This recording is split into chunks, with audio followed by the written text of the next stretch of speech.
2019 ലോക്സഭാ തെരഞ്ഞെടുപ്പ് കേരളത്തിലെ ഇടതുപക്ഷത്തെ സംബന്ധിച്ച് കടുത്ത തിരിച്ചടിയുടെ ഒരു തെരഞ്ഞെടുപ്പായിരുന്നു. യഥാർത്ഥത്തിൽ ഇന്ത്യ രാജ്യത്തെ രാഷ്ട്രീയ യാഥാർത്ഥ്യങ്ങളെ സംബന്ധിച്ച് കേരളത്തിന് വേണ്ടത്ര തിരിച്ചറിയാനാകാതിരുന്ന വിധം അല്പം നേരത്തെ ആ തെരഞ്ഞെടുപ്പ് നടന്നു എന്നതുകൊണ്ടാണ് രാഹുൽ ഗാന്ധി ഇന്ത്യയുടെ പ്രധാനമന്ത്രിയാകും എന്ന യഥാർത്ഥമായ ഒരു ചിന്തയിലേക്ക് കേരളത്തിലെ ജനങ്ങളെത്തിയത്.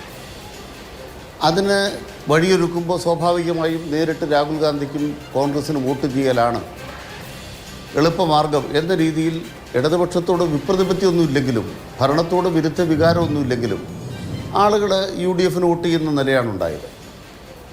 അതുകൊണ്ട് തന്നെ ഇടതുപക്ഷം നല്ല ഗ്രഹപാഠം ചെയ്തു. ഇടതുപക്ഷത്തോട് ജനങ്ങൾക്ക് പകയൊന്നുമില്ല, എന്നാൽ ഞങ്ങളുടെ ഭാഗത്ത് തെറ്റുകളുണ്ടെങ്കിൽ ഞങ്ങൾ തിരുത്താൻ സന്നദ്ധമാണ് എന്ന് ഞങ്ങൾ ജനങ്ങളോട് പറഞ്ഞു.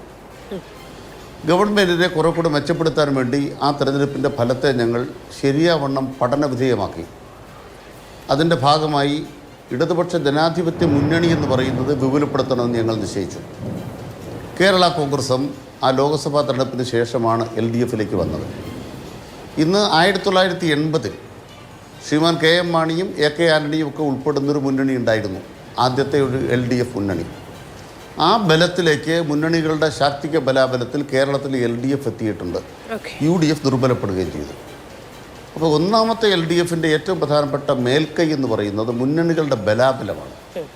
അതിൽ ഇടതുപക്ഷ ജനാധിപത്യ മുന്നണിയിലേക്ക് കേരള കോൺഗ്രസും വന്നത് ഗുണപരമായ മാറ്റമുണ്ടാക്കിയെന്ന് ഞങ്ങൾ വിശ്വസിക്കുന്നു. മുസ്ലിം ലീഗും കോൺഗ്രസും കഴിഞ്ഞാൽ പ്രധാനപ്പെട്ട ഒരു പാർട്ടികളും UDFിലില്ല. അതുകൊണ്ട് തന്നെ UDF എന്ന് പറയുന്നത് നടുകൊടിഞ്ഞൊരു സംവിധാനമാണ് എന്നതാണ് ഞങ്ങളുടെ ഒന്നാമത്തെ വിലയിരുത്തൽ. രണ്ടാമത്തത്, തുടർഭരണം ലഭിക്കുന്നതിന് കാരണമുണ്ട്. കേരളത്തിലെ ജനങ്ങൾ സ്വസ്ഥത ആഗ്രഹിക്കുന്നു, സമാധാനം ആഗ്രഹിക്കുന്നു. പതിവില്ലാത്തൊരു തുടർഭരണം ഇടതുപക്ഷത്തിന് നൽകാൻ തയ്യാറായതെന്തുകൊണ്ട്? ഞങ്ങളെക്കുറിച്ചെല്ലാം നല്ല കെട്ടുകഥകൾ പറഞ്ഞിരുന്നു, സ്വർണ്ണക്കള്ളക്കടത്ത്, ഇപ്പോൾ മുഖ്യമന്ത്രിയുടെ മകൾക്കെതിരെ പറയുന്ന പോലെ ആ തെരഞ്ഞെടുപ്പിലും. പക്ഷെ ജനങ്ങളതൊന്നും കണക്കിൽ കൊണ്ടില്ല. അതിന് പ്രധാനപ്പെട്ട കാരണം എന്തെല്ലാം പ്രചരണങ്ങളുണ്ടെങ്കിലും ഒരു സമാധാനപരമായ സുരക്ഷിത ജീവിതം കേരളത്തിൽ വേണം. അത് മതന്യൂനപക്ഷങ്ങളാകട്ടെ എല്ലാ മതക്കാർക്കും ആഗ്രഹമുള്ളതാണ്. 99 സീറ്റ് എന്ന് പറയുന്നൊരു മുന്നണിയുടെ മുന്നേറ്റം ആദ്യമായിട്ടാണ് 2021 തെരഞ്ഞെടുപ്പിൽ കേരളം കണ്ടത്. അതിനർത്ഥം എന്താണ്? അതിനു മുമ്പുള്ള പഞ്ചായത്ത് തെരഞ്ഞെടുപ്പ്, അതിനുശേഷം നടന്ന നിയമസഭാ തെരഞ്ഞെടുപ്പ് LDF ഒരു തുടർച്ചയായ ഒരു നില കൈവരിക്കുന്നുണ്ട്.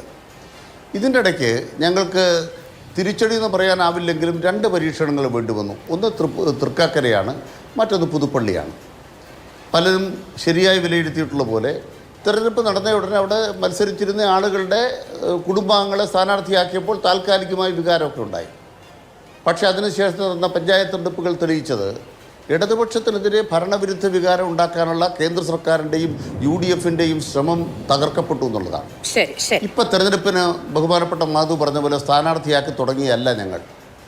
മാതൃഭൂമി ദിനപത്രം റിപ്പോർട്ട് ചെയ്തൊരു കാര്യം കൂടെ പറഞ്ഞ് ഞാൻ അവസാനിപ്പിക്കാം. ഇടതുപക്ഷം നിലമുരുക്കി. ഞങ്ങളെങ്ങനെ നിലമുരുക്കിയത്?